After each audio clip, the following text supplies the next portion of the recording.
It's 2018, I'm 8 years old, and I'm walking through the bush in rural Indonesia. I'm about halfway through my vacation with my family, and we're in a kind of random spot somewhere in the wilderness. It's kind of like a camp type area. And so I'm just playing Uno, as you do when you're 8 years old, and before phones were a thing. And my mum comes up to me and says, "Hey Ivor, do you want to go on a night walk?" And I'm kind of reluctant. I'm like, well, why wouldn't I just keep playing Uno? Like, what's so good about this night walk? I don't really like walking. Like, what is there to see? So she says, well, there's pygmy elephants. And I'm like, "Ooh, okay, you got my interest. Keep talking."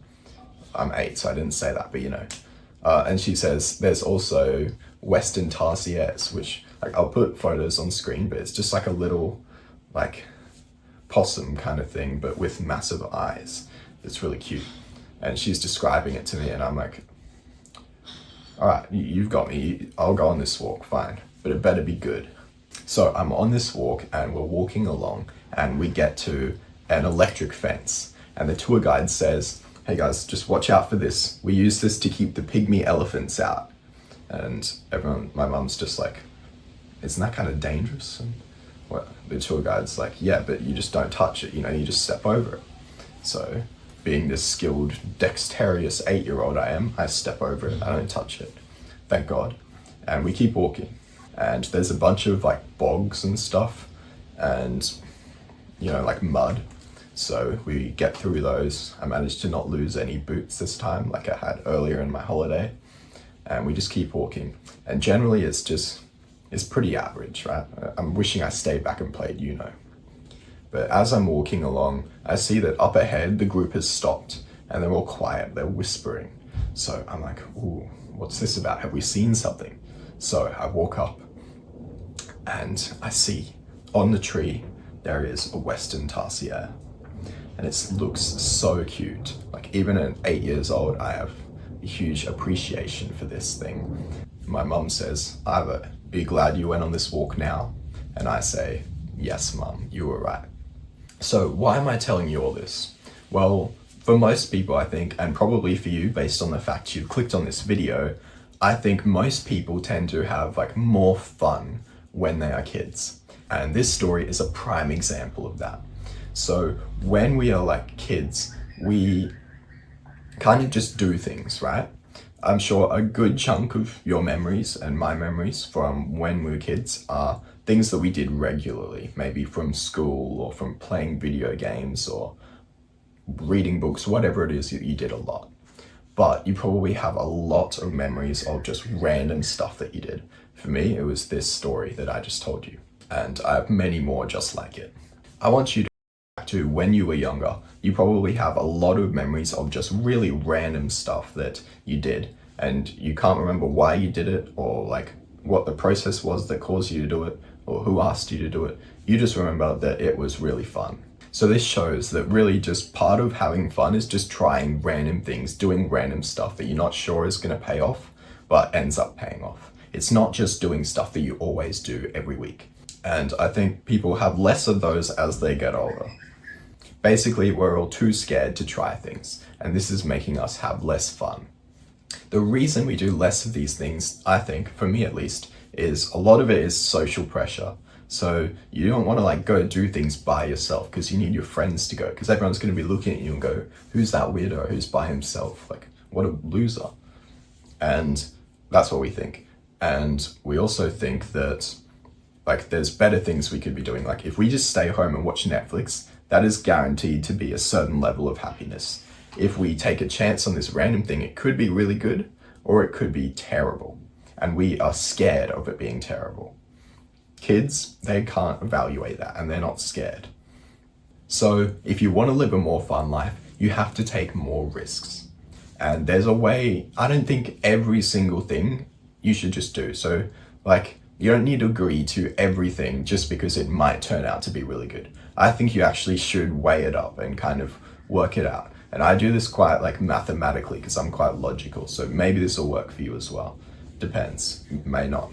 So you've got the expected value, and the expected value equals the probability of the greatest possible outcome occurring times the value or the goodness, how good that outcome is.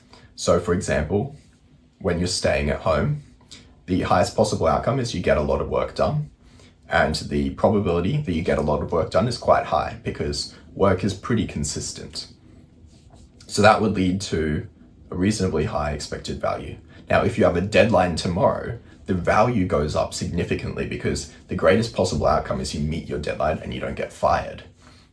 So you should probably stay home in that case because the expected value is very high.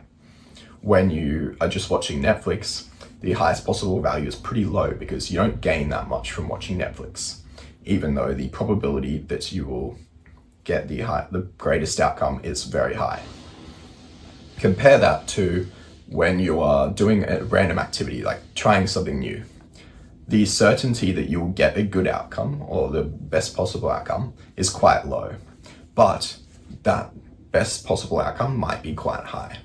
So for example, when I went on my night walk to see the tarsiers, the best possible outcome was I saw tarsier and a pygmy elephant, which I didn't see the elephant, but that would have been cool.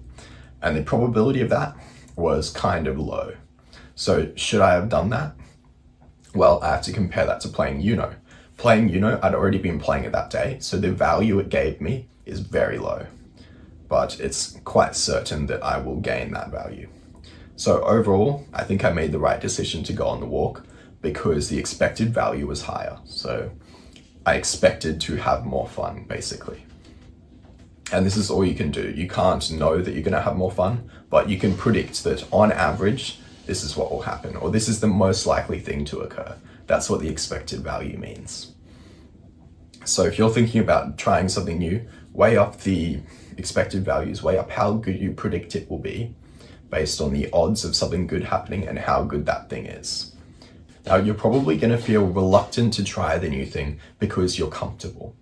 We are way too comfortable in any situation. Our brain just likes everything to be the same, even if the thing you're doing is bad and the thing you could be doing is a lot better. It's really easy to just not think about the actual how good it can be. You just get weighed down by the negatives. You think, oh, well, like people could look at me weirdly and all this stuff. If you can like overcome this and stop caring, then you can just enjoy the positives and you can have a much more fun time.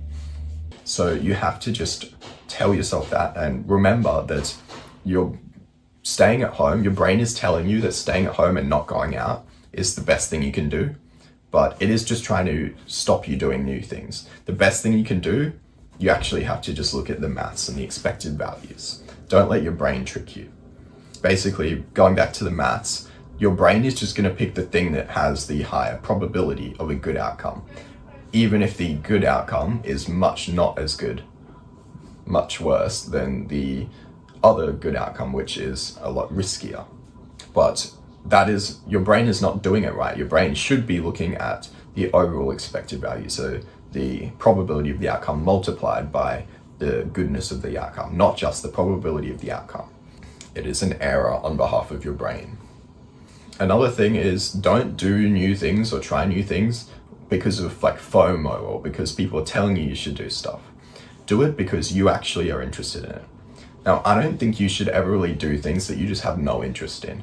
So when I went on that night walk, I was interested in it. I wanted to see these animals. I would never go to a painting class because I'm not really interested in painting.